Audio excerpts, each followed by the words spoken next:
ஆண்டவரும் இரட்சகருமான இயேசு கிறிஸ்துவின் ஈடு இணையற்ற நாமத்தில் அன்றன்றுள்ள அப்பம் வாசகர்களுக்கு எங்கள் அன்பின் வாழ்த்துக்கள். 2025 ஆண்டு மே மாதம் 14ஆம் தேதி புதன்கிழமைக்குரிய தின தியானம்.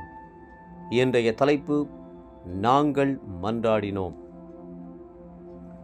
என்னாகமம் 20:16 சொல்லுகிறது, கர்த்தரை நோக்கி நாங்கள் மன்றாடினோம், அவர் எங்களுக்கு செவி கொடுத்து ஒரு தூதனை அனுப்பி எங்களை எகிப்திலிருந்து புறப்பட பண்ணினார். உங்கள் ஜெபத்தோடு கூட விண்ணப்பத்தையும் துதி ஸ்தோத்திரத்தையும் மன்றாட்டையும் சேர்த்து கொள்ளுங்கள்.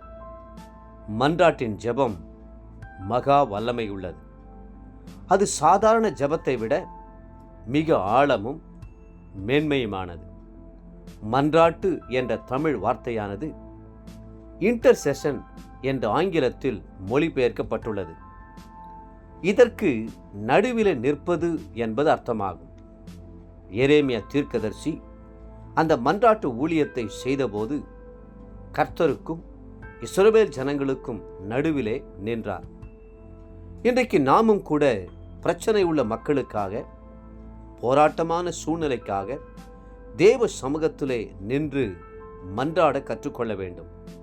கர்த்தர் சொல்கிறார், நான் தேசத்தை அழிக்காதபடிக்கு திறப்பிலே நிற்கவும் சுவரை அடைக்கவும் தக்கதாக ஒரு மனுஷனை தேடினேன், ஒருவனையும் காணேன்.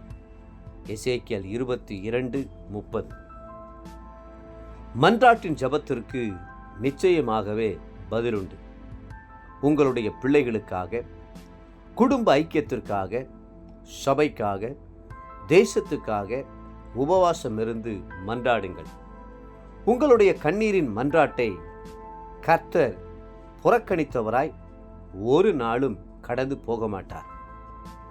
உலக பிரகாரமான ஒரு ராஜா எஸ்தரை பார்த்து, உன் மன்றாட்டு என்ன, அதன்படி செய்யப்படும் என்று வாக்கு கொடுத்து அதை நிறைவேற்றுவாரானால், ராஜாதி ராஜாவும் கர்த்தாதி கர்த்தருமாகிய இயேசு கிறிஸ்து உங்களுடைய மன்றாட்டை எவ்வளவு கருத்தாய் விசாரித்து உங்களுக்கு பதிலளிப்பார்.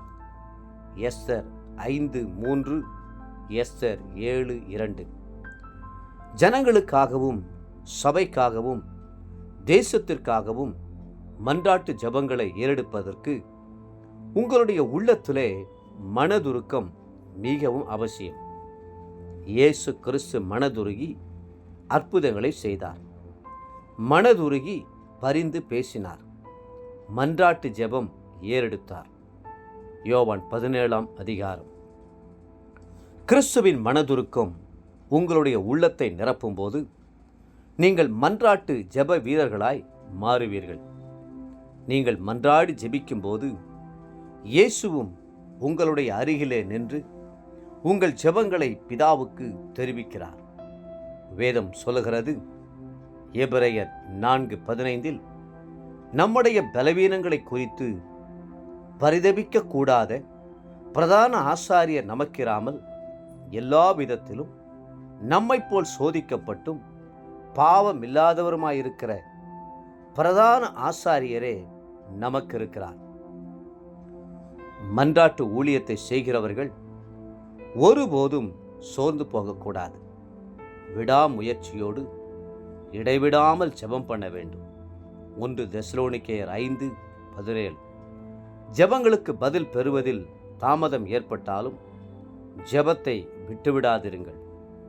ஏற்ற நேரத்தில் ஆண்டவர் நிச்சயமாகவே பதிலளிப்பார்.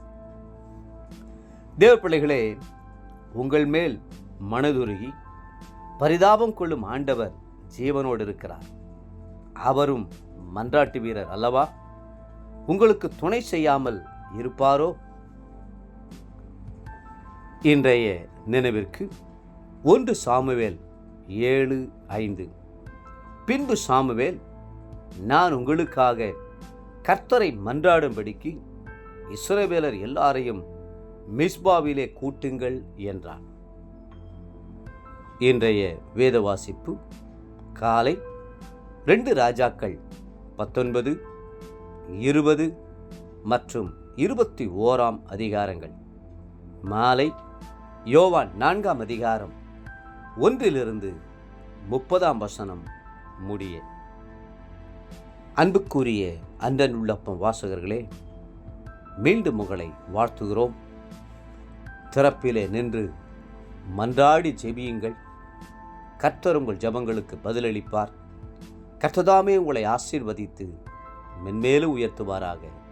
ஆமென்.